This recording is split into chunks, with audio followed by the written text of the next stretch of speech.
Good morning students and welcome to maths class. So today we are going to start a new chapter, exponents and powers. So what are exponents and powers? So let me write a number here like 10,000. अब इसको 10,000 को मैंने लिखा, अब इसको मैं short form में लिखूंगा 10 raised to the power 1, 2, 3, 4. Here the zeros are 4. So I write 10 raised to the power 4. So to make larger numbers into short form, we use exponent. This is called exponent, or you can say power. And this part is called base. This is the base number 10 and this is the power. So to make larger number into short form, we use base along with powers. Clear? तो ये इसको आसान बनाता है लिखने को. ठीक है? So there are some other certain rules that I am going to discuss with you. So let us see. So first rule here is a raised to the power m multiply a raised to the power n. Okay? Now you see the bases are same. When bases are same and there is multiplication, just add the powers. Okay, to solve the answer. It means a raised to the power m plus n. As the base are same, there is a multiply, just add the powers or exponents. तो आपको आसान हो जाएगा इसमें answer को find out करना. जैसे मान लो मैं ये लिख देता हूँ 4 raised to the power 3 multiply 4 raised to the power 2. That is 4, that is base. Now add the power 3 plus 2. That will be 5. Okay. Now in next, a raised to the power divided by a raised to the power n. Again the bases are same. When bases are same and there is division between them, so just subtract the powers.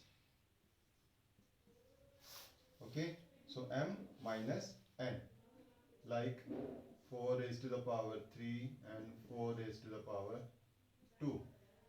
That is 4 and raised to the power 1. 1 यहाँ पे लिख सकते हैं या नहीं लिख सकते. अगर मान लो यहाँ पे सपोज 6 होता तो 6 minus 2, that will be 4. ठीक है.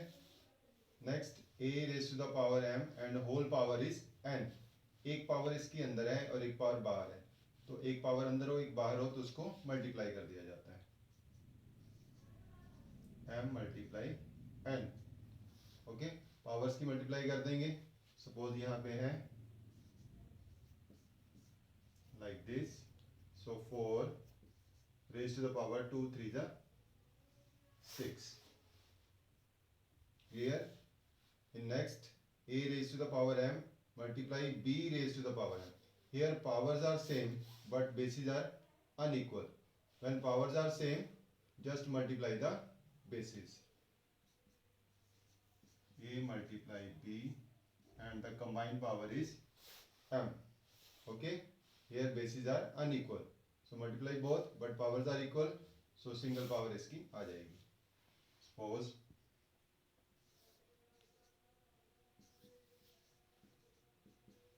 ये हो जाएगा 4 into 3 12 raised to the power 2. Okay. Now next, a raised to the power m divided by b raised to the power m. Here also powers are equal but bases are unequal, तो इसको हम divide में ले जाएंगे. a upon b raised to the power m. ठीक है. इन दोनों की डिवीजन हो जाएगी बेस की और कंबाइन पावर हो जाएगी m. Like 4 raised to the power 3 divided by 2 raised to the power 3. ठीक है. तो यहाँ a और b अलग अलग हैं, तो 4 और कंबाइन पावर हो जाएगी 3. Last a raised to the power 0. अब किसी की पावर 0 हो तो आंसर होता है 1। कुछ भी लिखा हो, वेदर कोई भी बेस हो तो वो 1 के बराबर होता है। जैसे मान लो 4 raise to the power 0, it will be 1। और suppose 15 raise to the power 0, it will also be 1। तो इन रूल्स को आपने फॉलो करना है सारे ही चैप्टर को करने के लिए, और इनको बहुत अच्छे तरीके से करना है आपने। अपनी नोटबुक में इसको नोट कर लीजिए, ठीक है, और इनको अच्छी तरह से देख लीजिए।